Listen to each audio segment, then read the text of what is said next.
नमस्कार। होश की बातें चैनल पर एक बार फिर से आपका स्वागत है। आज मैं शुरुआत एक शेर से करूँगा। दोपहर तक बिक गया बाज़ार में हर एक झूठ। दोपहर तक बिक गया बाज़ार में हर एक झूठ। एक सच लेकर मैं शाम तक बैठा रहा, उसका कोई ग्राहक नहीं आया। तो हमारे आसपास झूठ का ऐसा जाल बुना जा रहा है, झूठ को इतनी शिद्दत से, इतनी बेबाकी से और इतनी बेशर्मी से बोला जा रहा है कि कई दफ़ा शक होता है कि शायद यही सच है। लेकिन हमें अपने बुद्धि से, अपने विवेक से, अपने ज्ञान से इस झूठ का तो पर्दाफाश करना है।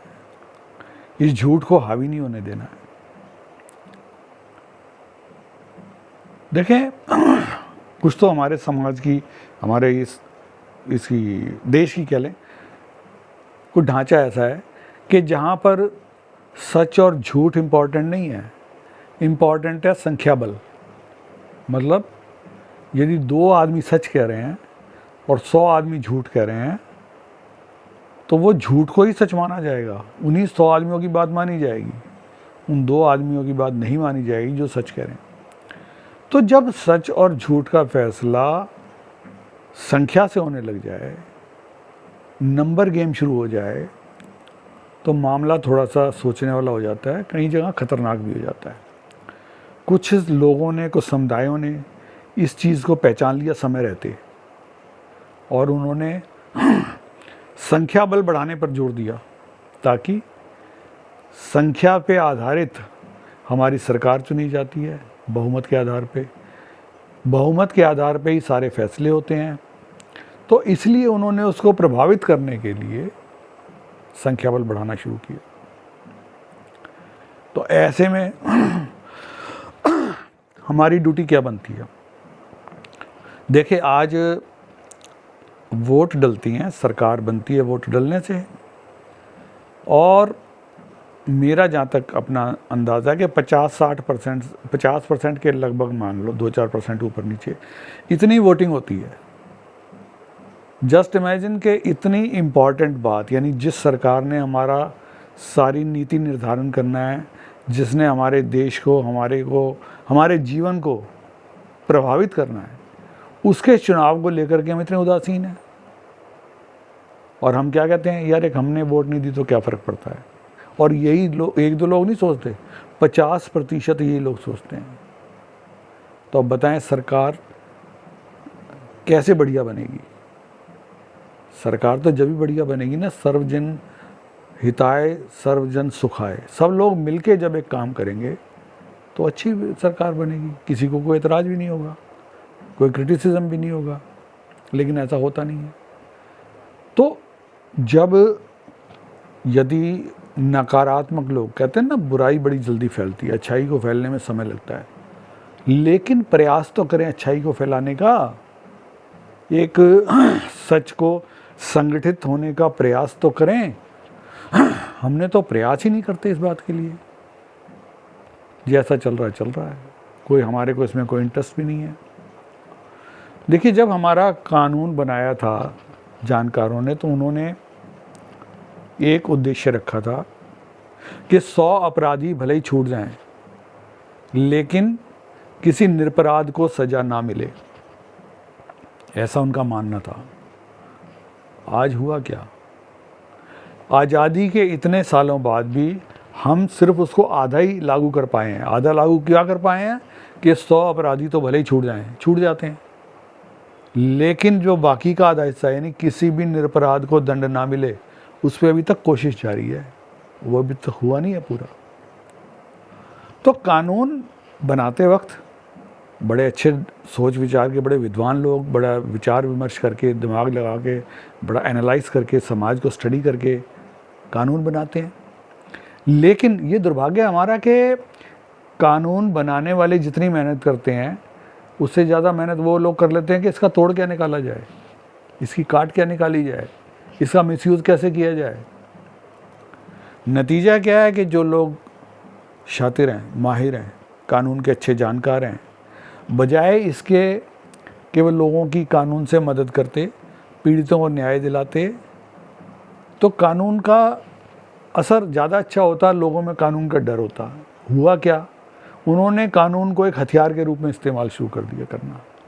ऐसे बहुत सारे लोग हैं जो सज्जन हैं, जो कानून के बारे में इतना नहीं जानते हैं, कानून का उनको इतना नहीं पता है, और यदि थोड़ा बहुत पता भी है तो उनके पास ऐसे संसाधन नहीं है कि वो अपनी पैरवी कर सकें या पैरवी करवा सकें। तो उनके खिलाफ एक कानून को एज ए वेपन, हथियार के तौर पे इस्तेमाल किया जाने लगा। ये खतरनाक है।